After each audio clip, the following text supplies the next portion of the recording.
Hey guys, it's your best fight friends. I'm Kelsey. That's Rachel. We just got there watching UFC 251, and Rachel, I think we produced like 6 billion terabytes of content for everybody to consume, right? Yeah. Heavy, Bleacher Report, Instagram, whatever, Twitter. I mean, I don't even know how are there no servers that have all the stuff that we just produced? That's not important. What is important is UFC 251. And first, I would just like to say that I'm a little bit sad because I was definitely pulling for Jorge Masvidal. And, he just couldn't pull off that win. Yeah, it's hard. I rolled hard with Masvidal on this, based entirely, in fact, I even wrote, entirely based on feeling, gut feeling, even on like my betting piece, I think. Which I was like, in hindsight, I might be like, this was dumb. But sometimes, you just got to roll with the guy that you feel is going to do it. You have that feeling, that connection. Well, that's what I thought he was going to do it. Sure looked like he was going to do it in the first round. And then Justin Gaethje over it fell right apart. And I thought they were totally off base. I saw this as possibly another one like where Masvidal takes the win. I have to say, for my part, I am much more familiar with Masvidal. And I know I'm pretty new to UFC. I don't know that much about Usman. So I got all this he's just not as content popular. I've read about Masvidal. So I was pulling for him because I knew him better. Maybe I'll get to know Usman better. Congrats to him on the win. He's dominant. Masvidal he came out really strong, but he just didn't have enough. At the end, he had this last 20 seconds of desperation, where he flew through the air with an attempted kick, but things didn't land. Usman is the kind of dominant that people don't tend to like, but is quite dominant, right? It's the same thing about Khabib, right? Khabib does the same thing at lightweight. Usman's a bigger version of that, and he's so dominant. I thought that Masvidal started off really well, and I would have liked to see Masvidal. If I had one critique, it's that he tried to do some things that were really, really big that he would have had to land perfectly, and I get why. Right? He did that aspirin and knocked the guy out in 5 seconds. I get why you do it. He's done it in other cases too, but he couldn't do it, and it was taking a lot of his cardio away from him. Yeah. I thought he was winning the exchanges in the first round, just mostly doing things that are pretty basic and straightforward, just using speed and precision. If he maybe could have maybe he still loses. He probably still loses the fight. It might be that he just didn't have a long training camp. It might be that Kamaru Usman is one of the most dominant champions in the UFC, which if you follow stuff heavy, you know that I told you that. And that he is just that much better than all the competition. And this was really a win-win for Masvidal. Yeah. He took the fight on short notice, so he got that money he wanted. Yeah. He got the shot at the title. The defeat isn't as big a deal He's still as the BMF champ. It might have been. Usman, I felt like there was more, we talked about it before, more pressure on him. Yeah, to win this fight, even though he also accepted it on 6 days' notice. Yeah. He had a lot more to lose, too, I feel. It seems like the most likely matchup will be Usman versus Burns, because Burns was the original opponent. Yeah. And only seems fair that he gets a shot. And that dude's a straight killer, too, right? He's been on a tear, and that's a really good fight, too. Yeah. Welterweight's so hot right now. It's so hot. Here's the thing. A lot of people, bring up Conor McGregor, I did. I wrote in my thing. He's one of the people. He's retired. Nobody thinks that he's really retired. And, so what do we think? He's been brought up as an opponent for Masvidal quite often. Heck. But what do we think about him versus Usman? Usman's technically for that fight, pretty much. But, they do seem, both guys, after seeing him tonight, they do seem kind of big. Yeah, here's the thing about McGregor fighting Usman. I think that if McGregor wants to fight Usman, he definitely can, and I don't think he has a lot to lose in moving up to 170.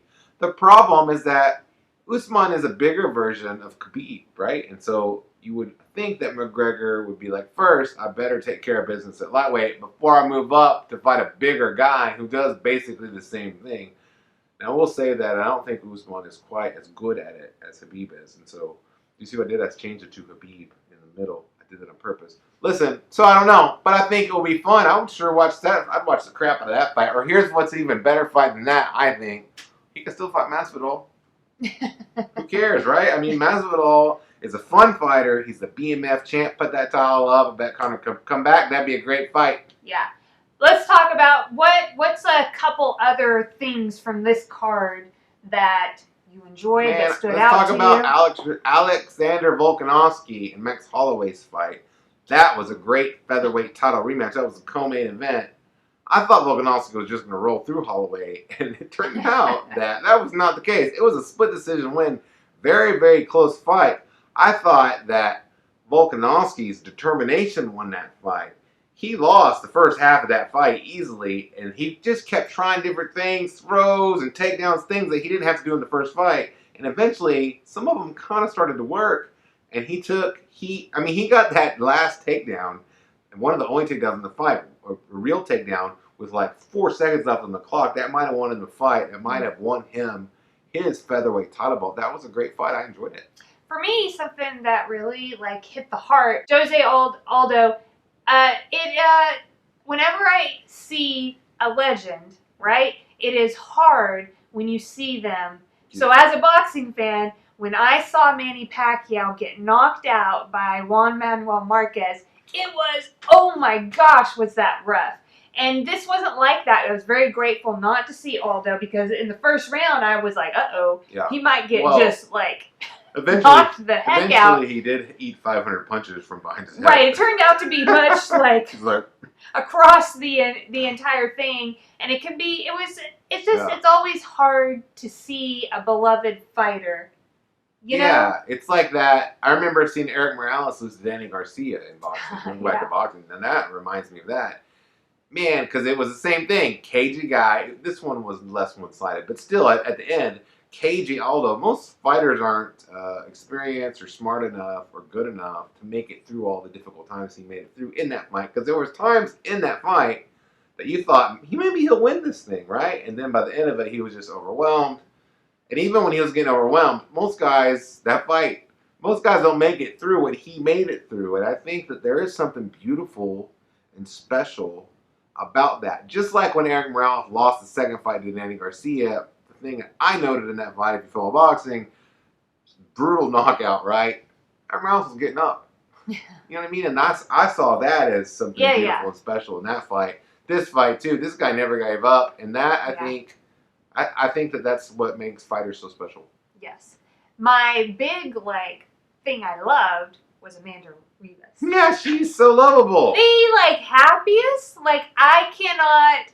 She was she won that fight by a quick submission over Paige Van Zandt by armbar, right? Yeah, by armbar, and then immediately hugged her as soon as it was called. Yeah, that was.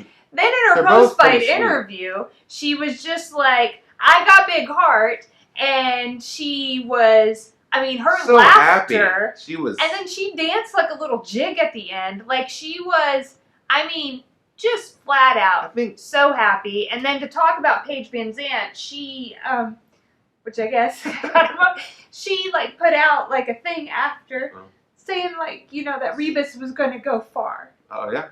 When she is going to go far. She's super highly which is touted amazing prospect. for Van Zandt because this is a very difficult thing for her. It was she was at the end of a contract and probably really wanted to do something big and just it didn't work out, And to lose like that, but also just Ribas, just how lovable and she seems like she really could. She's that good in the octagon, but also when you're that good and have that kind of personality that people just love you, she could be a huge star. She could be the next big thing. I would, So I would hope to see her keep her outlook, her demeanor, her keep that throughout her career in the UFC. What'd you think about the card overall? I thought that the prelims were started off great with the great knockout in the first fight, and then my guy Jiri in the last fight, that was awesome. That was fun to see. I thought that the prelims, other than that, were pretty boring, and I think most people agree with that on social media. I thought the fight card itself, UFC 251, we were promised a great card, and we got one. And yeah, I loved all the fights. Obviously, you would hope for a better main event, but it wasn't a better main event, at least after the first round, because Usman is so excellent. So you can't knock a guy for being excellent. Yeah, and I saw a lot of people on Twitter were like with little sleepy emojis and stuff. That's crazy. And I don't know. I didn't quite feel that way. No. I thought I was watching Usman be dominant. Great fighter. And I didn't mind it because I was kind of like the whole time was intrigued and like on the edge of my seat because I wanted Masvidal to do something and I was waiting for him to do it. No, he didn't do it. He tried. But I still saw a lot of skill in the fight. I saw in Usman, like him just, stick to his plan, and it worked. It's like, what is that? Slow and steady wins the race kind of thing. Well, and if you're that kind of fighter, you should do that. That is exactly what he should never. I don't know why. Against Colby Covington, he didn't do that. He stood and traded the whole fight. That was, to me, now it worked out for him in the end.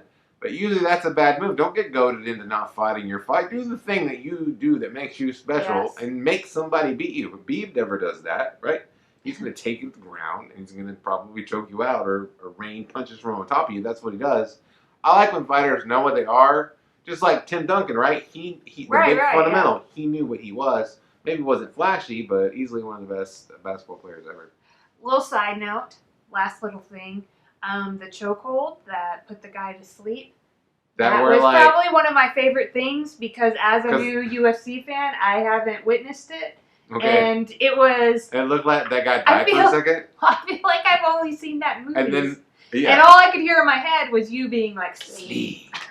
Yeah, and then he lifted his feet up to run the blood back into his head so he could wake up. To immediately see a fighter like go to his aid. Then he had to drink water. Remember, that's the same guy. He was like at the end. That's how calm this guy is. He just chokes people out. He was like, let me get a drink of water right at the start of his post-fight interview. Like, they're on camera, right? Like, rolling and, But I like people who are just that, who are them, who are an unapologetic. Yeah. You know what I mean? Because you don't have to, like... You just be you. Just do you. That's what Masvidal is great at. That's not what Usman is great at. Let's get better at that, Usman, and I think your career can really take off because he's definitely inside the cage. He's great.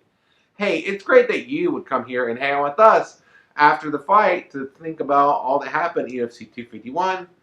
Let us know what you thought about the card. Let us know what you thought about the main event. What was your favorite thing from like the whole card? I really like to hear from and read all my stories. I really like to hear the comments because I don't know. It shows me like new things and things I didn't think about. So, I mean, I like some of the comments. I like the positive ones that are nice. I don't know. Even the one that told me I had a garbage take. I like that comment too. Like I don't. I think that's great. Don't bring your garbage comments to me.